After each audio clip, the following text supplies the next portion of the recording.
What if I told you that one of the most promising quarterbacks in the NFL just had his entire career destroyed, not by an injury, not by poor performance, but by a calculated takedown that would make Machiavelli proud? The shocking truth behind Dillon Gabriel's obsession with taking the QB1 spot has finally come to light, and Shedeur Sanders isn't holding back. This isn't your typical locker room drama, folks. This is a complete personal implosion that's threatening organizational stability, and what I'm about to reveal will change everything you thought you knew about modern NFL competition. Stick around because the bombshell that dropped yesterday evening is about to rewrite the entire narrative of professional football. According to sources deeply embedded within Cleveland's organization, Sanders has unleashed a devastating revelation regarding suspended quarterback Dillon Gabriel's financial catastrophe. But here's what makes this story absolutely explosive. This transcends typical sports controversy. We're talking about crushing gambling debts exceeding 7 figures, desperate teammate borrowing, and a systematic financial collapse that reads like a cautionary tale from hell itself. For those of you who've been tracking Cleveland's quarterback saga since draft night, this development transforms everything we previously understood. The training camp confrontation we all witnessed? It suddenly assumes much darker dimensions when you understand what was really happening behind the scenes. Today, I'm going to walk you through exactly how a 5th-round rookie quarterback orchestrated one of the most calculated character assassinations in NFL history, and why Dillon Gabriel's career might be over before it truly began. The bombshell reportedly dropped yesterday evening following team meetings, but here's what makes this absolutely chilling. Multiple sources with direct knowledge describe Shedeur's calculated exposure of Gabriel's financial desperation to select reporters as anything but an emotional outburst. This was strategic warfare, executed with surgical precision. Picture this scene: Sanders, methodical and clinical, delivering information to reporters with documentation allegedly provided. Teammates present confirmed he delivered the information almost robotically, choosing his words with devastating precision. "He's broke," Sanders supposedly stated plainly. "Completely underwater. That's why he snapped." The coldness of that delivery should send shivers down your spine. But here's where this gets truly Machiavellian. According to team insiders, Sanders possessed this information for weeks, strategically withholding it until the maximum impact moment. Think about that level of patience and calculation from a rookie quarterback. While Gabriel was suspended and absent, unable to defend himself, while the organization was already questioning his judgment following the physical altercation, while media attention had peaked, that's when Sanders struck. Veterans describe witnessing what they call an assassination disguised as transparency. One offensive lineman reportedly stated, "Cold-blooded. Absolutely cold-blooded." This wasn't about clearing the air or helping the team. This was about eliminating competition through information warfare rather than athletic competition. The timing reveals something even more disturbing about Sanders' strategic thinking. Gabriel's suspension provided the perfect opportunity. His target was vulnerable, absent, and already under organizational scrutiny. Sanders transformed the narrative from a simple position battle toward complete personal destruction. It's the kind of calculated maneuvering you'd expect from a seasoned veteran, not a rookie who should be focused on learning the playbook. What makes this revelation particularly devastating is how Sanders maintained plausible deniability throughout the entire process. Rather than a public call-out or physical confrontation, he chose private conversations with reporters, providing just enough information to ensure the story would emerge while appearing to be a concerned teammate rather than a vindictive competitor. The sophistication of this approach suggests Sanders isn't just playing football, he's playing chess while everyone else is playing checkers. Now let's dissect the financial hemorrhaging that created this vulnerability, because what I'm about to tell you will shock you to your core. Sources familiar with Gabriel's situation paint a devastating portrait that begins with what seemed like innocent entertainment and spiraled into complete financial apocalypse. The initial losses occurred during conference championship weekend last season, small wagers that seemed harmless enough. But here's how the addiction psychology works. Victory brought false confidence, defeats demanded revenge betting, and Gabriel found himself caught in the classic gambler's spiral that accelerated beyond control. By draft night, his debts reportedly approached $800,000, and we're not talking about Vegas casinos with payment plans and customer service departments. These were private bookmakers, offshore accounts, and dangerous individuals who expect payment regardless of circumstances. Gabriel's third-round signing bonus, which should have been his financial foundation, became merely a temporary delay of the inevitable reckoning. The money that was supposed to secure his future instead disappeared into the black hole of gambling debt. But the financial destruction extends far beyond gambling losses. Gabriel's off-field ventures, carefully cultivated throughout his collegiate career, were systematically liquidated to cover mounting obligations. His apparel line, which showed promising early success, saw inventory sold below cost for immediate cash. Social media partnerships were terminated prematurely, with Gabriel accepting reduced buyouts just to get money in hand. Real estate investments, including Oklahoma properties that represented his long-term financial planning, were listed desperately below market value. Sources claim even his prized vehicle collection, documented extensively across Instagram and representing his public image of success, was quietly sold through private dealers. Everything sacrificed in a desperate attempt at debt reduction while maintaining the public facade that everything was fine. Imagine the psychological pressure of maintaining that deception while your entire financial foundation crumbles beneath you. The betting details emerging paint an even more disturbing picture of compulsive, destructive behavior. This wasn't casual sports wagering. Gabriel was betting on college basketball parlays, international soccer matches, tennis tournaments, anything that could generate action and provide that adrenaline rush. Sources describe him watching multiple screens simultaneously during team meetings, tracking bets while supposedly studying the playbook, his phone constantly buzzing with score updates, odds changes, and booking confirmations. The most devastating losses tell the complete story. An NBA Finals disaster that reportedly cost Gabriel $200,000 on a single game, European Championship soccer betting that evaporated another $150,000 across the tournament. But here's the detail that should terrify every NFL fan. Sources claim Gabriel wagered heavily against Cleveland's opponents throughout the upcoming season, creating an unthinkable conflict of interest.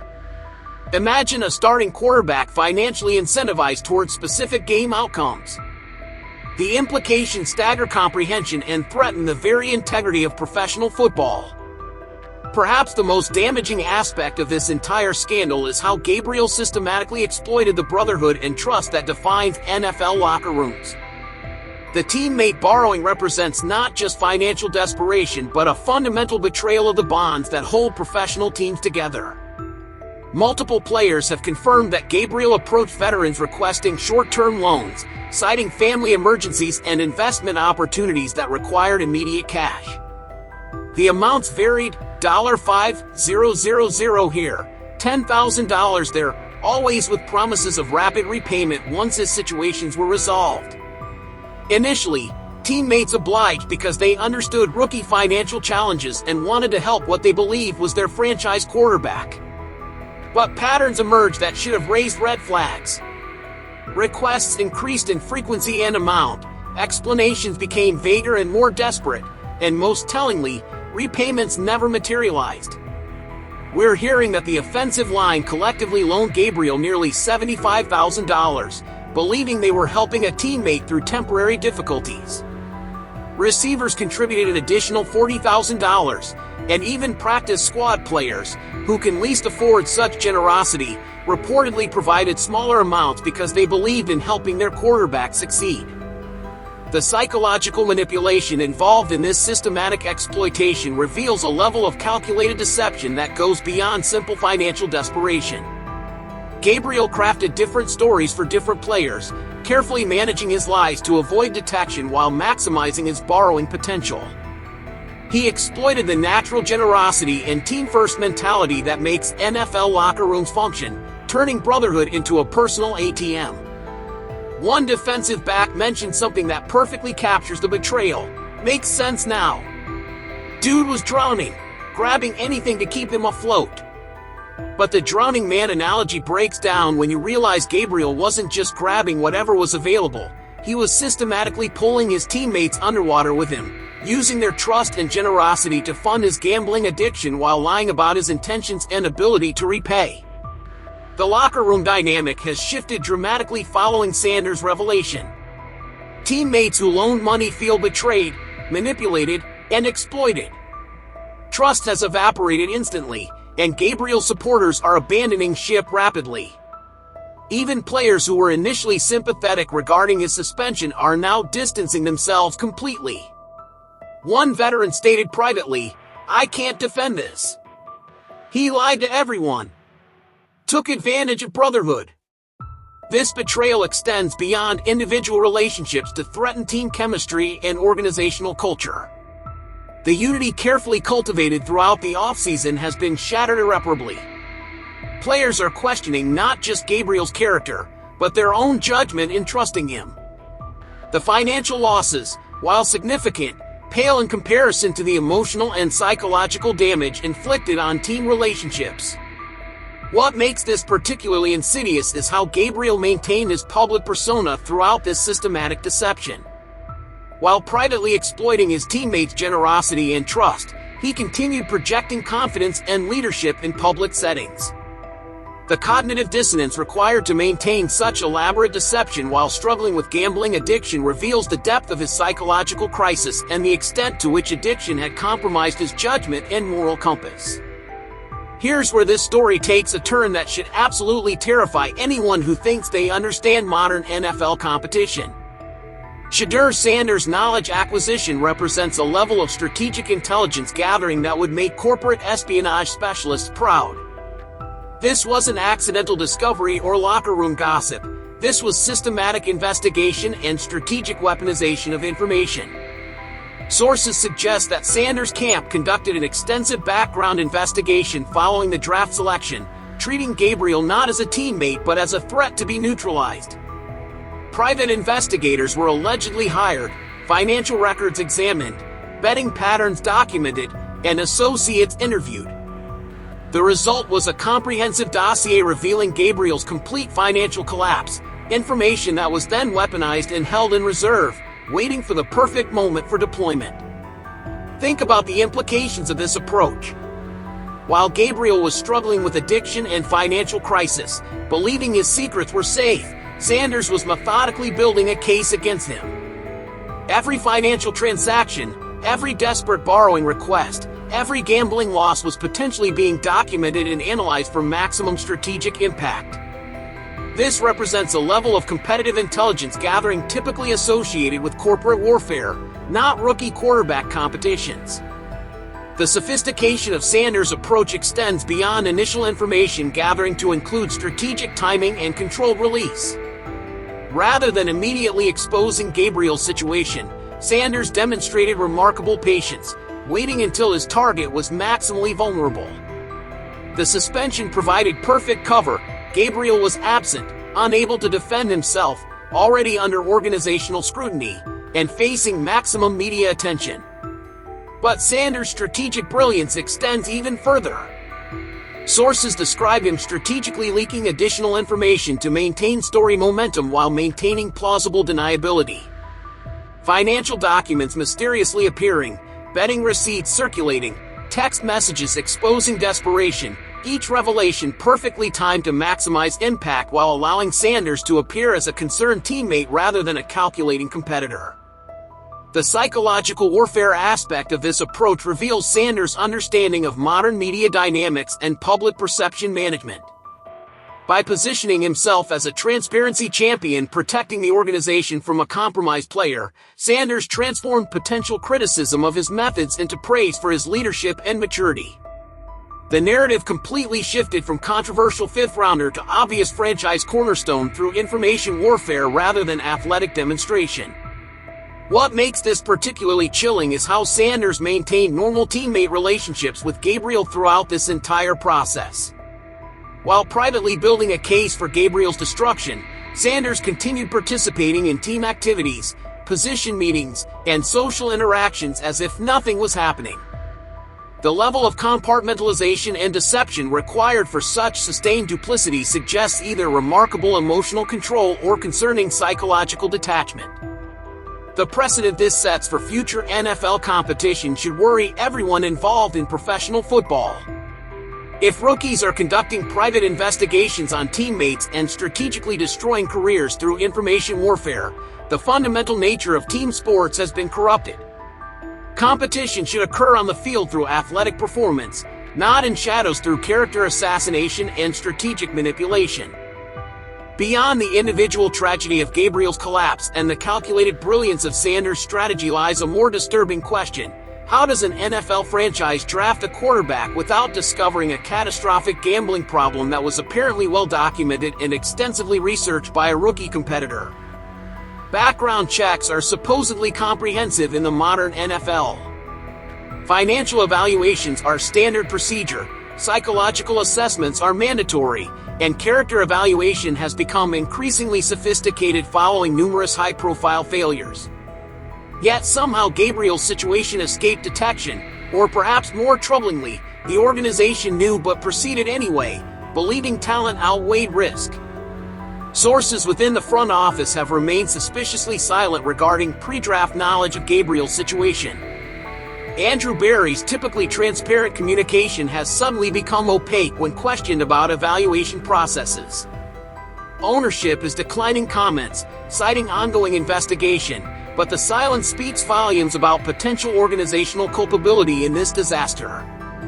The systematic failure extends beyond Cleveland to expose industry-wide weaknesses in modern athlete evaluation. Sports betting legalization has created unprecedented temptation for young athletes. Mobile apps provide instant access to wagering opportunities, and advertising bombardment normalizes gambling behavior. When you combine this environment with sudden wealth, limited financial literacy, and intense performance pressure, you create a dangerous combination that current evaluation protocols are inadequately addressing. Every NFL organization is suddenly examining their financial screening protocols, recognizing that Gabriel's situation could happen anywhere.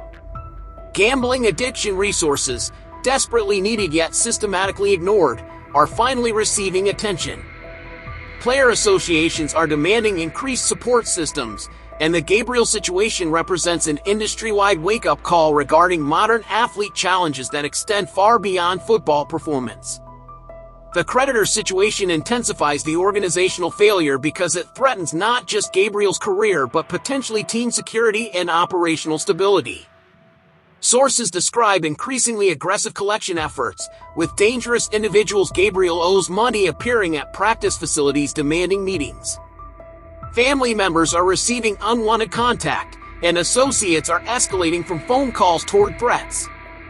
Multiple sources confirm that Cleveland has increased security surveillance around their facility, concerned about potential confrontations between Gabriel's creditors and team personnel.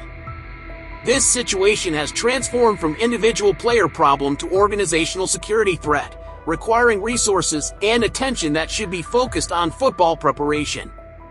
The broader implications extend to every professional sports league grappling with gambling integration.